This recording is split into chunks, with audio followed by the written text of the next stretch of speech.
Good afternoon, LinkedIn friends, Value First Nation. Welcome to another episode of Value First Platform AI Data Readiness with Trisha Merriam. How you doing, Trisha?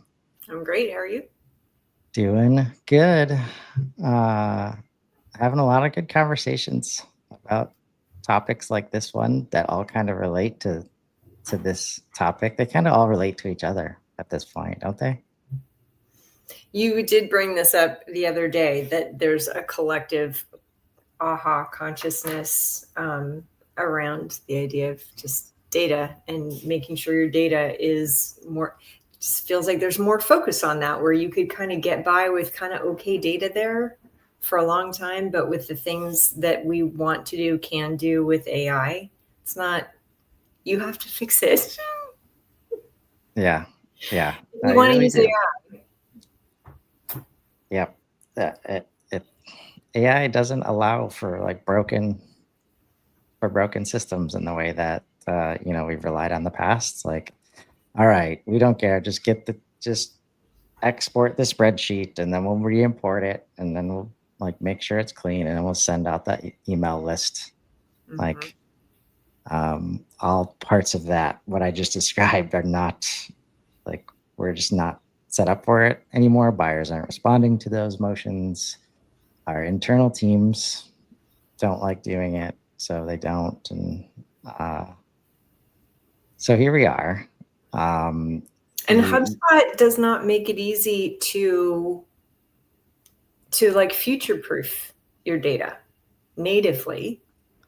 There isn't, we don't have a lot of great native tools to be like, look out for this and fix this whenever you see this.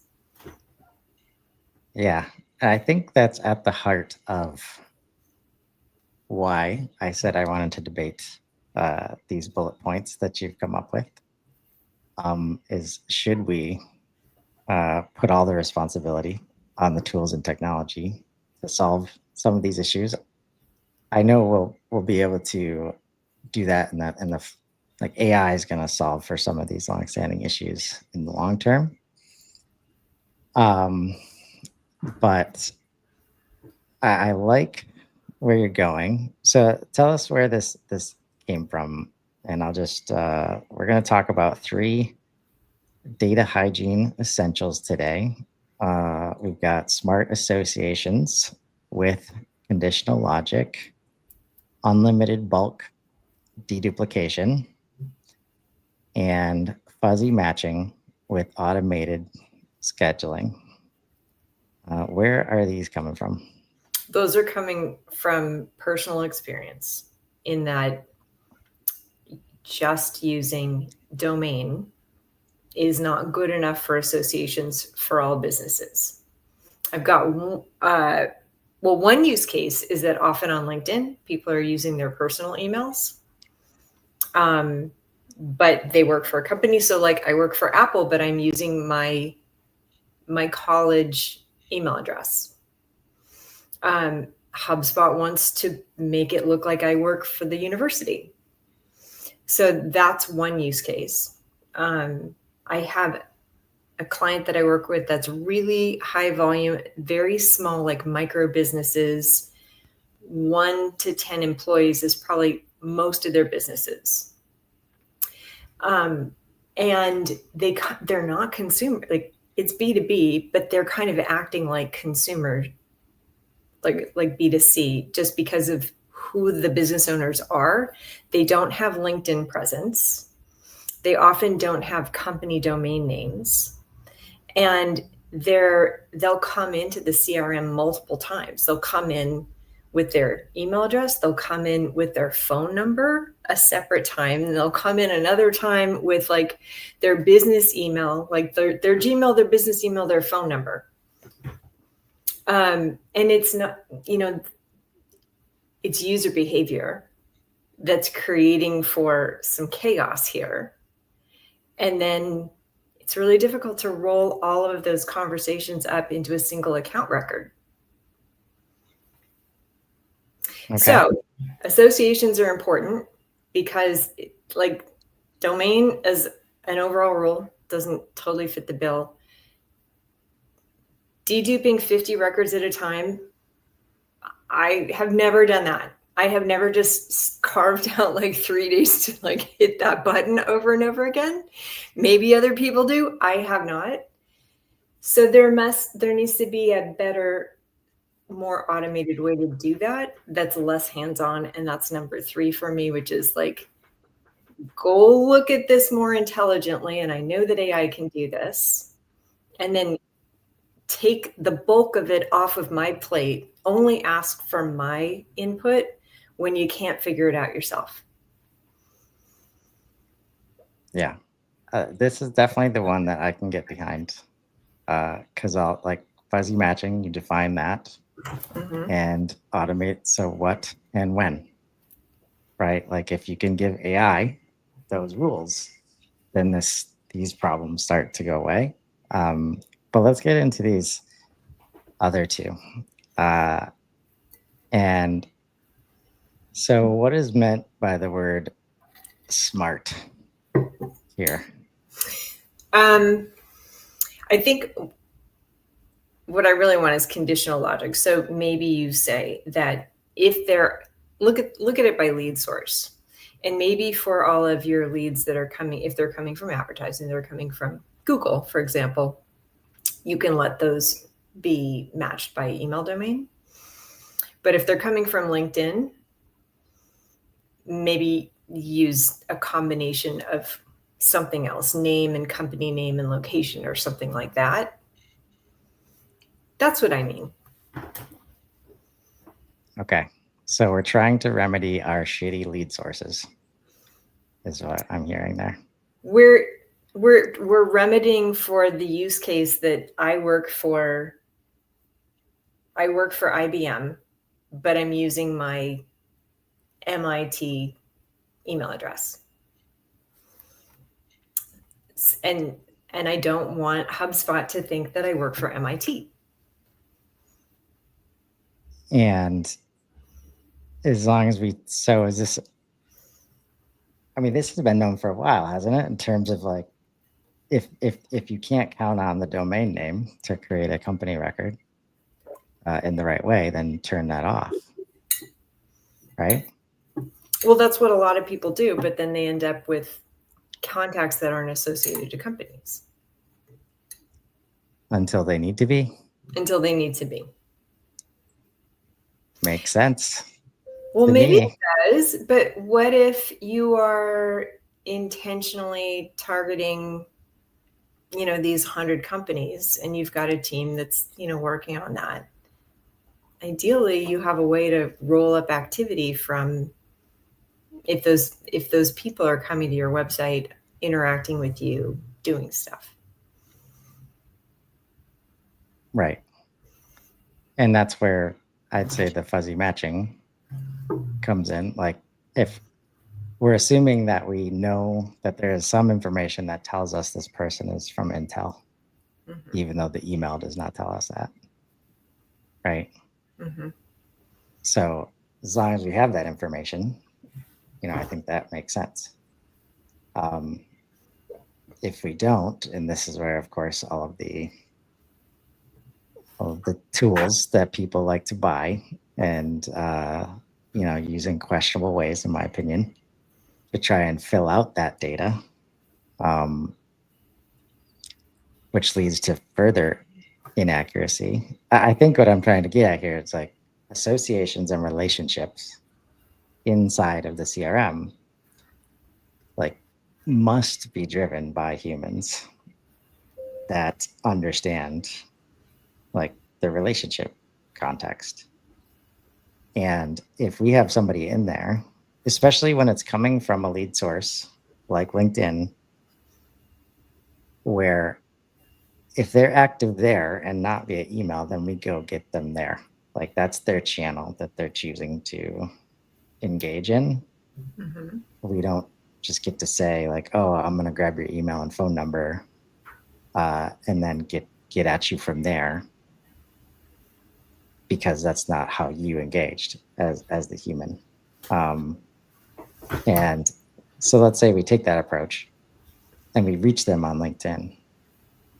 Then we can figure out all the data like in the relationships that we want, right? I think the will to automate associations is confounding to me because of how important it is. Like everybody knows how important building trusted relationships is, but we kind of put that as soon as the words lead source comes into play. Like we kind of like put our common sense to bed and just say, well, it's because we have so many that we need to do it in this illogical way. And one of the outcomes that's happening right now, which again should not be surprising, is like the SEO traffic going down. Like the junk is going down, which means conversion rates are going up because there's less junk. Like, why are we surprised by this? And can we help people understand, like, if you don't know these things about the contact record because you don't have access to direct, like it's indirect data, or that's, you know, you got a list from somewhere, or it's something that the human didn't do to get in there, like just quarantine it, like put it somewhere else. Like it's actually not in your best interest to try and do something, you know, with that data. So the smart association is that there is no company associated with this because we haven't confirmed anything about the relationship inside of that company that would actually make it meaningful. We do have enough information to say if it came into our CRM in a way that's meaningful, and like somebody recognizes this person's name from their activity on LinkedIn, we have what we need to go create a conversation that gets us to that data. And that, in my mind, is like strategically smart associations.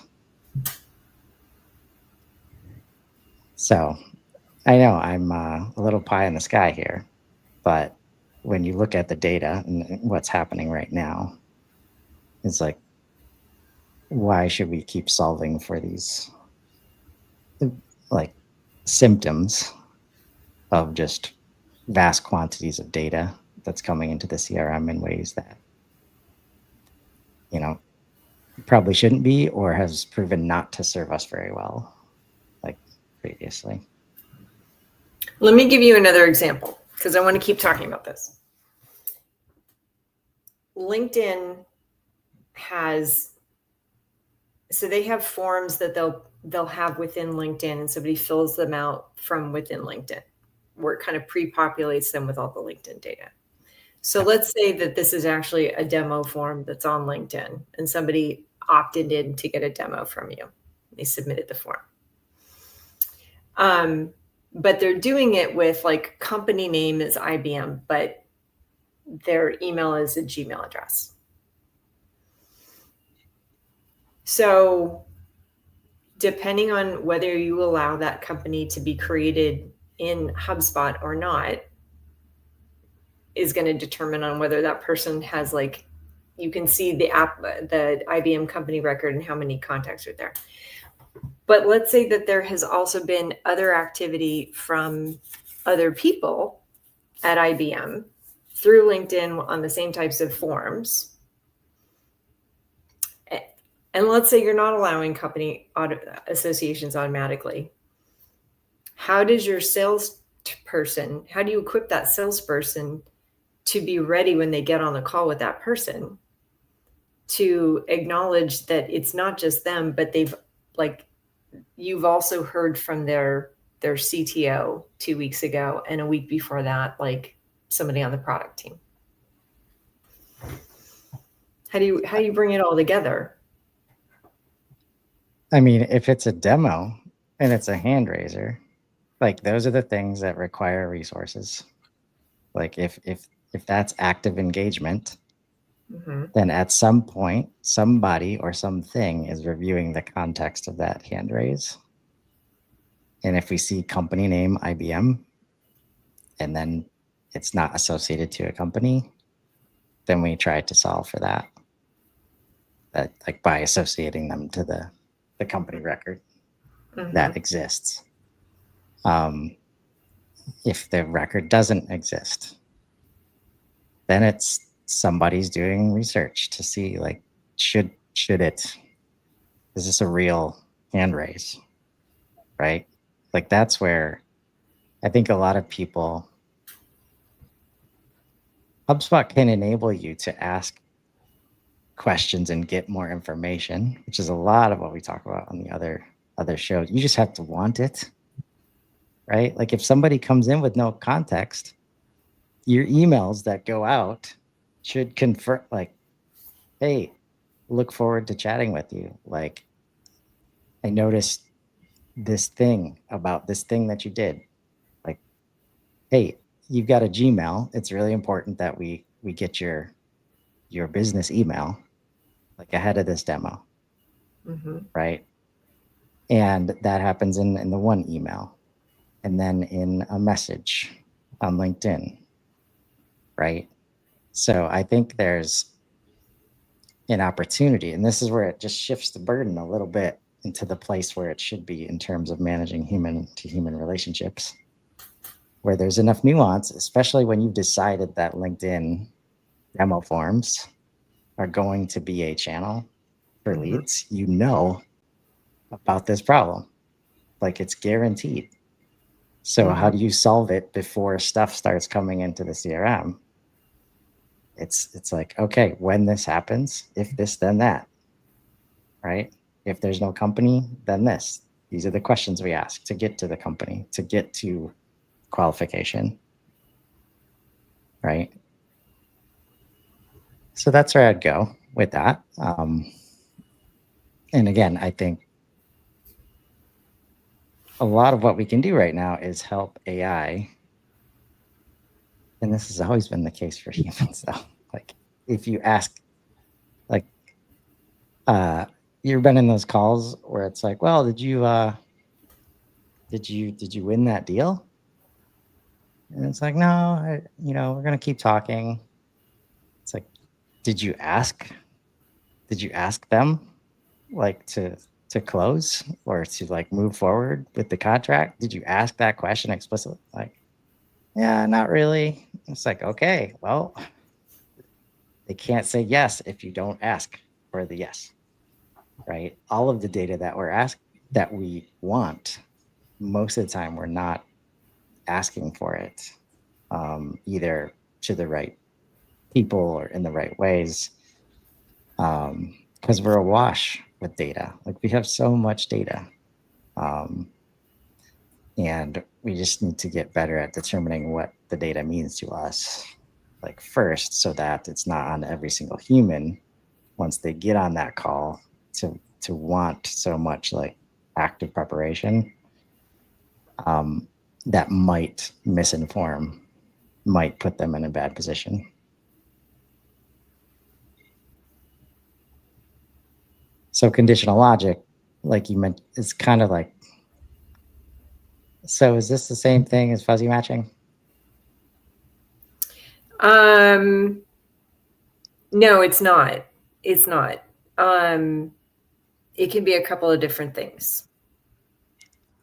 But let me say back to you what I think I heard you say, which is that that call research, really, that responsibility really lies with the sales team before they make that call, and they should be exhaustively searching HubSpot for insights into what kind of activity has come from that account before they reach out. Whereas as you know, Casey and I have talked to a couple of salespeople recently about how they're using AI. And one of the top takeaways I've had from talking to them is that AI is just allowing them to follow best practices more consistently. Like, everybody knows you should do research before you reach out, and you should do a thorough recap when you're done. And a lot of times, especially if they're SDRs, they're just like call to call to, like, there's no time to actually do a good job of that in between calls. And so I know in the example I gave you, there's 3 people from IBM and HubSpot, but they're not linked together through a company record. Maybe one of them's on a company record and the other 2 aren't. And now we have AI. I want to serve that up on a platter for my sales team because they're busy. And I think you're saying it's not ready. I'm saying they cannot be too busy for this specific part that activates the entire damn CRM and AI. Like, and this goes up to sales managers and sales leaders, like if your team is in a position where they can't take a 5-minute look at a CRM record and like understand the context very clearly, very quickly, right? This is where the concept of unified customer views come into play. Like, you can enable your teams to like they're going to get context way faster than AI in these moments where I've got a call in 5 minutes. I have all this context in my head. I've got this initial notes, but if I just add this layer of this unified customer view, like, man, now I'm asking questions differently, and now the calls are going differently, and it feeds on itself because I know which data is missing. I'm not asking the same questions that have already been answered. All these things like this, and I think that's where it's activated. Like, you are put in the best position to be human, like I know Caleb was talking about, when you don't have to like when you don't click the prepare for meeting button and then have to comb through it, like, to see if you trust it.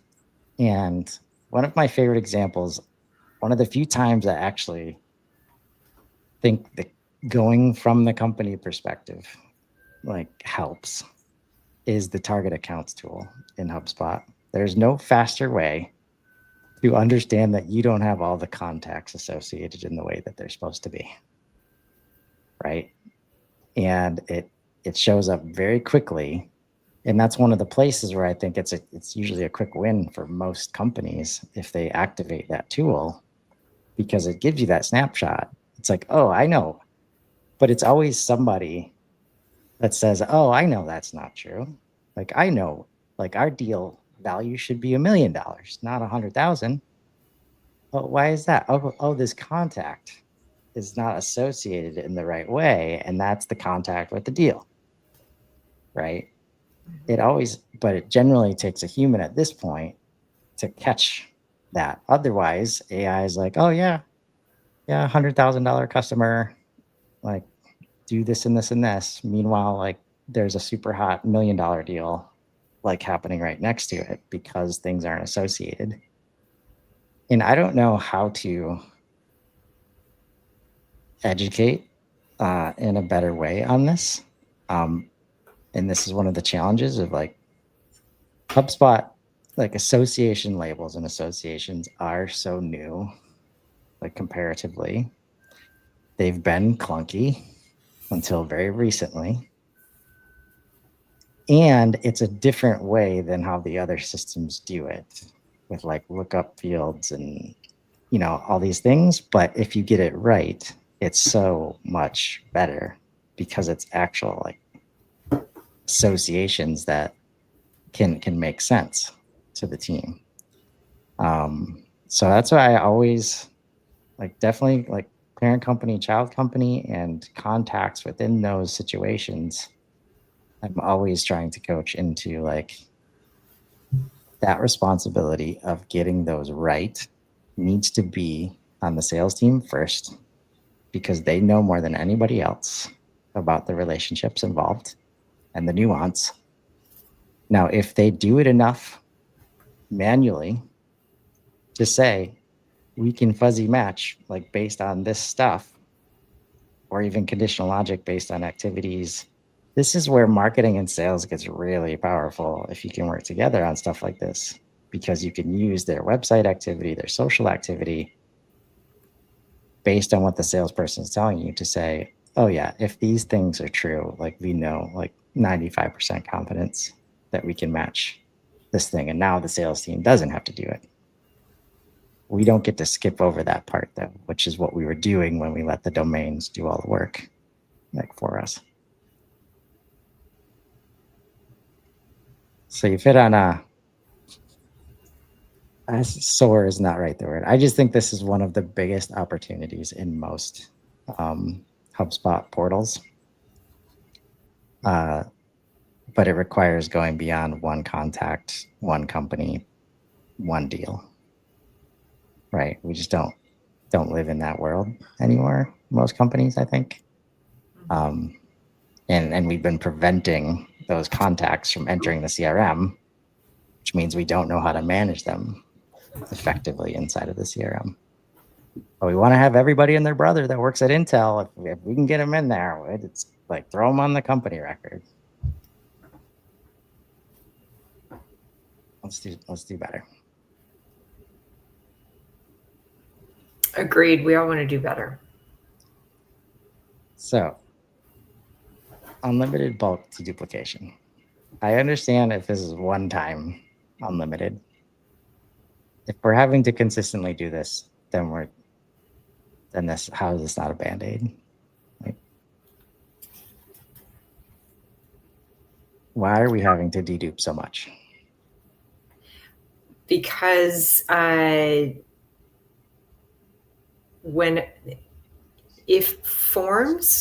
if you have forms on your website, that is user generated content, and people do all kinds of kooky stuff. And so I think that there will always be an issue. As long as you're allowing forms on your website, there will always be an issue. If you're really high volume, it's a bigger issue. And if you're low volume, maybe it's something that your team can manage, no problem. But cleaning it, especially if you're high volume, cleaning it up once, you're only good for a little while, and now you have the same problem all over again. Okay. I accept that answer. I think of the moments where I've seen people blame ZoomInfo, like bringing data into HubSpot constantly, and then they blame HubSpot for not having the tools because they just keep bringing like duplicate data in. The integration between HubSpot and Salesforce has been a common, reason for that. ERPs, accounting system, like all the integrations are where that's where I first went when I saw this.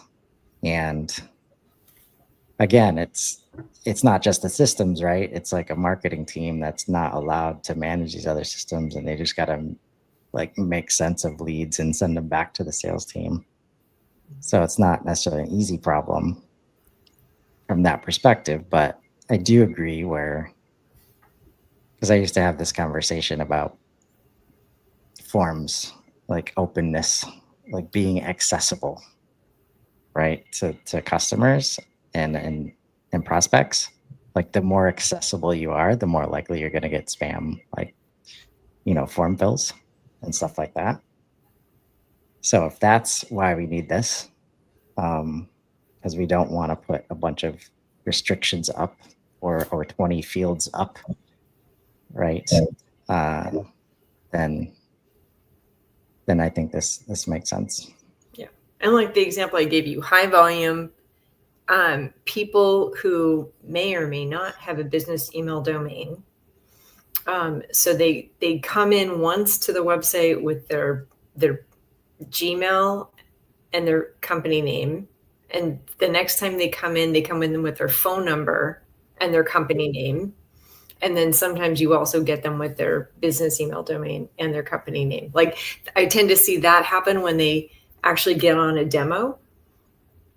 Like the first two are just the hand raisers, and then they come in for a demo, and now you have 3 records for this person. Right.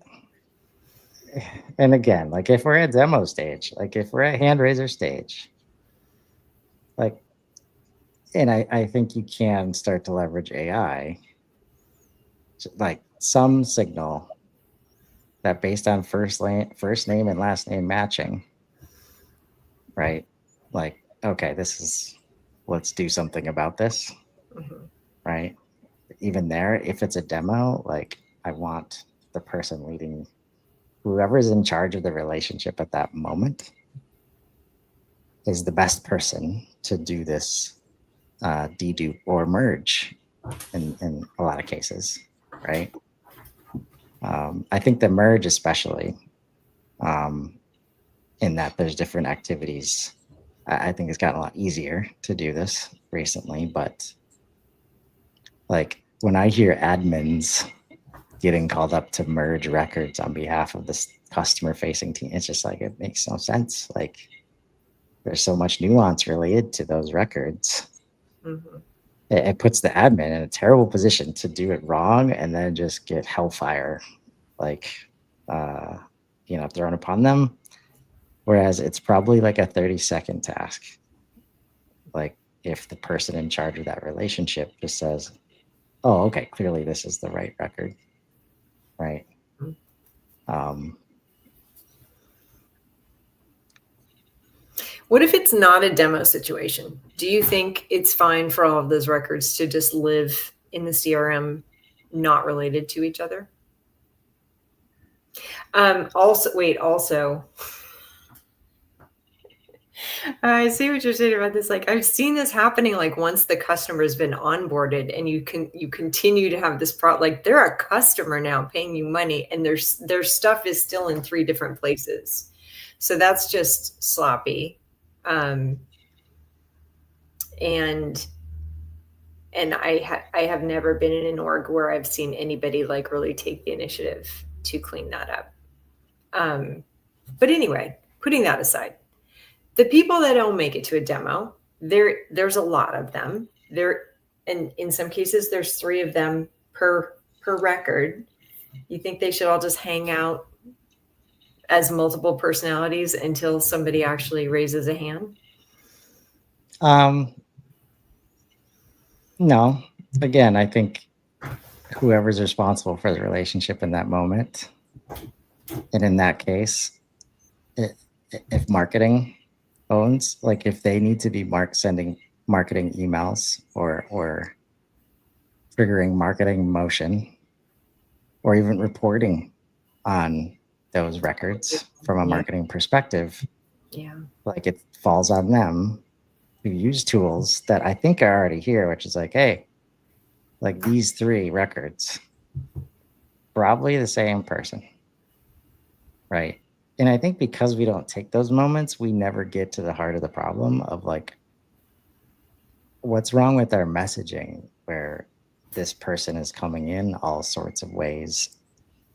Because often you can get to the heart of like, whenever they come in from over here, like it screws everything up. Whenever they come in through over here, like we get good data, right? And you can start to make comparisons on that. So I do think this is where, again, related to a lot of the value path, like life cycle stage conversations that I'm having right now, like the importance of knowing where they are in their journey as they are in your CRM is everything, and making less assumptions about it, like to the point of just because we have data, and even if it's demographically like matching to what we want, it's still audience because we have no record or no signal that says they are intentionally engaged with us in any way. So they all sit in audience, right? If they're an audience, marketing, marketing owns that, right? And I think as we create these, like, and this is basically a customer facing team working together. When they're at this part of the stage, you're responsible for maintenance of the data. When they're at this part of the stage, you're responsible for maintenance of the data. And usually that maintenance relates to how well they can get their job done, right? So, like, this is where the incentives are just off, um, in terms of just an admin's going to come in here, or now AI is going to come in here and save the day from all of us having to, maintain our own data sets.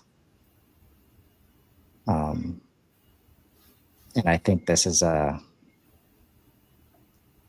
it turns into a huge distraction because we don't actually solve the initial problem. Like maybe we stop doing that ads motion because it's just causing so much and like the volume's not even worth it.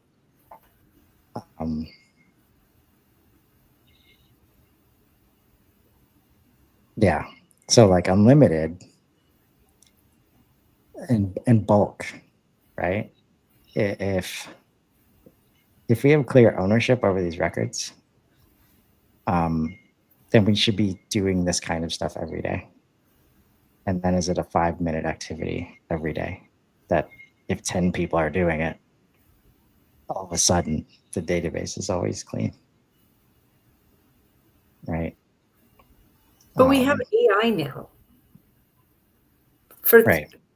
I mean, there's a whole lot of merged decision making that AI can do perfectly well. Right. I think AI is what makes it a 5-minute activity. Mm-hmm. Otherwise, it's way more. Nobody wants to do it, so it just builds, and you look for bulk opportunities to handle it. I think initially, like the bridge is AI turning it into a 5-minute activity, and then when it gets it right enough times, then it becomes okay. AI handle it, and just like these are the situations where you should be notifying me, like when you're not sure if it's a dedupe or a merge or a delete or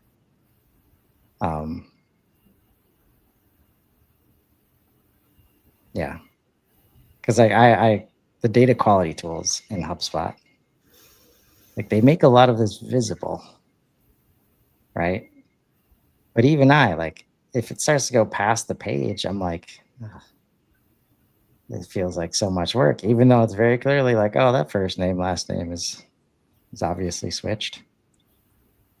But again, we come back to like the moments where it's actually not switched, but they're both first names, like first and last name are both a first name. So like AI has no shot in hell, like to get that right on its own. The human probably doesn't either, unless they're clicking into records and, you know, seeing past emails. But even as I talk through it out loud, like AI can see the past emails. Which name did we address this person by? Like, right.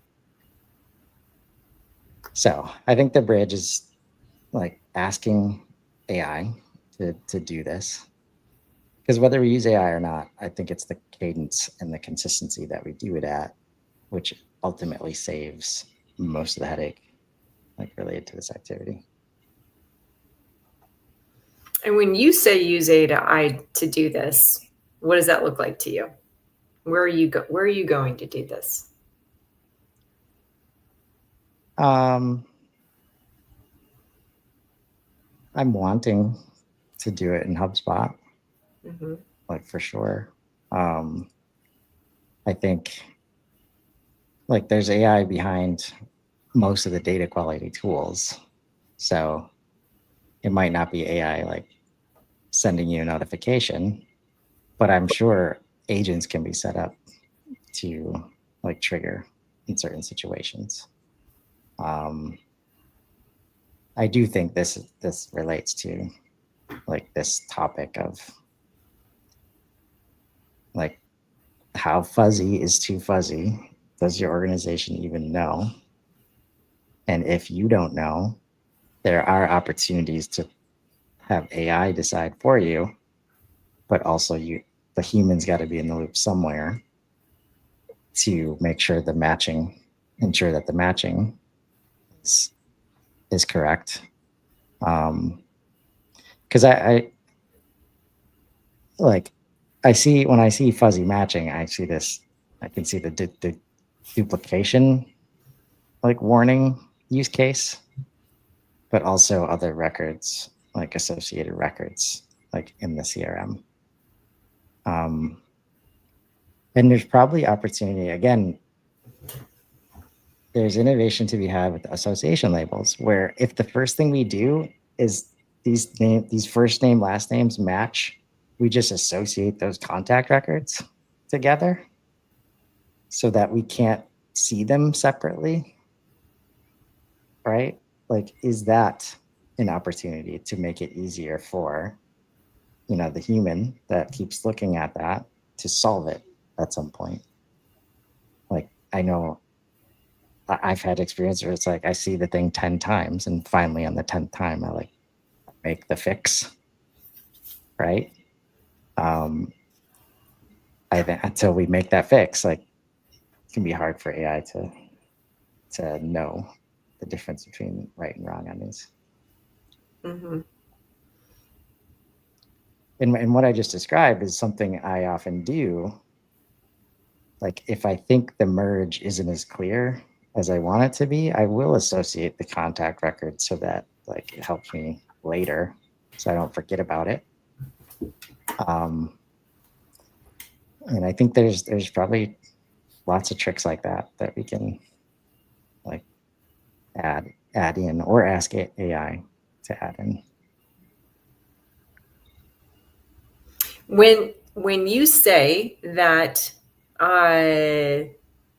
you'll associate it in a way that'll remind you later on, what are you talking about? I mean, just having them associated. So like if it's in the contacts, like sidebar, as an example, or if I'm on the company or deal record and I see it there too. But also that's where like we could add an association label, like merge ? Mm-hmm. Right? And now all of a sudden we can segment the whole database. Like that, is that the first thing we should do with fuzzy matching? Right? Like this probably is a match, like match ? is the first label. And then we develop other, workflows, both automated and human based to go through these and put them in the right place. And if we can define this, like that's the thing that AI is super good at, like iterative activity. It's like, okay, this is true. Now we can look for this. Okay, this is true. Now we can go deeper, right? Which I think human problem solving like goes that route. It's just a lot of work, like to look at all the data layers. So what do? We just like go down the rabbit hole, like try to figure everything out. And then we fix it that one time and then we realize we got 10 more of those. And like, yeah, maybe tomorrow. So you get a new client and you get on board and they've got 3,000 duplicate accounts and 20,000 duplicate contacts. They're creating new duplicates at the rate of, let's say, like 45 contacts a day. What do you kind of like order of operations? What do you do first, second, and third?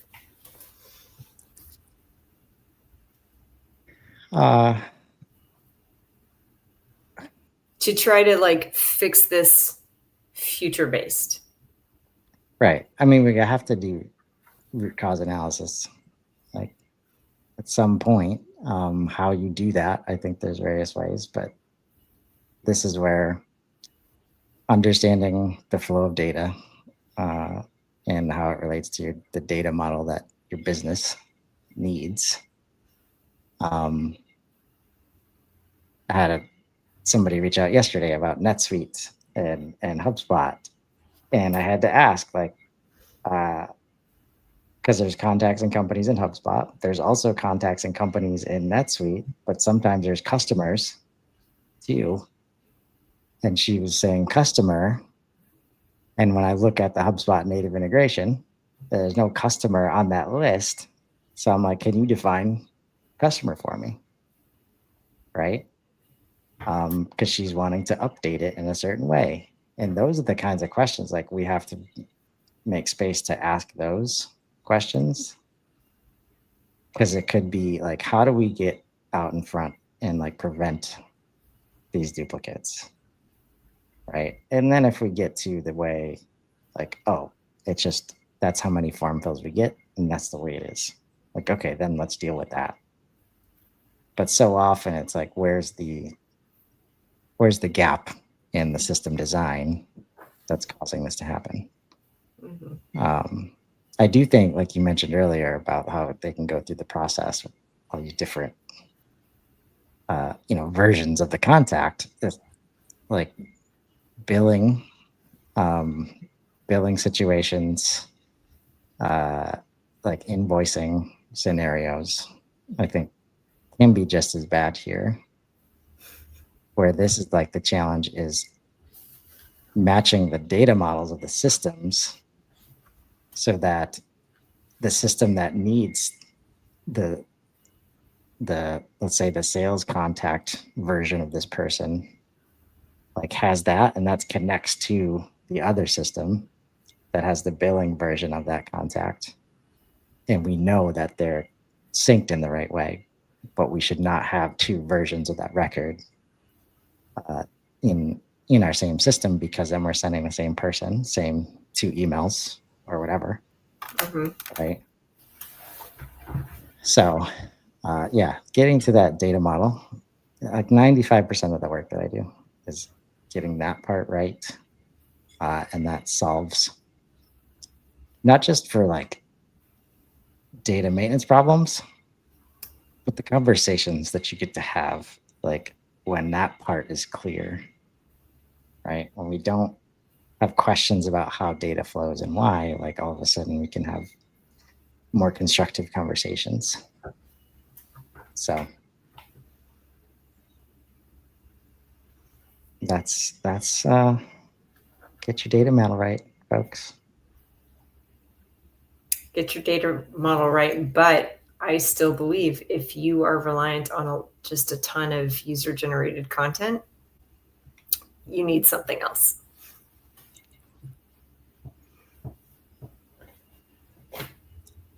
That's what I think. That's fair.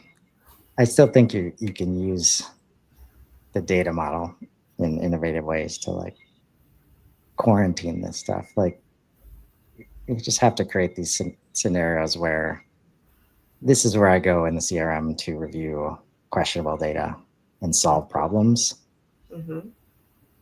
This is the place where I know the data is trusted, and that's where the unified views are. And like if we don't solve for that, then all the data is always questionable, and that's what leads to lack of adoption and stuff like that.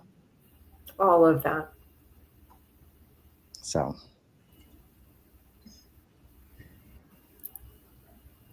was that a healthy debate? I'm not sure. I don't know either.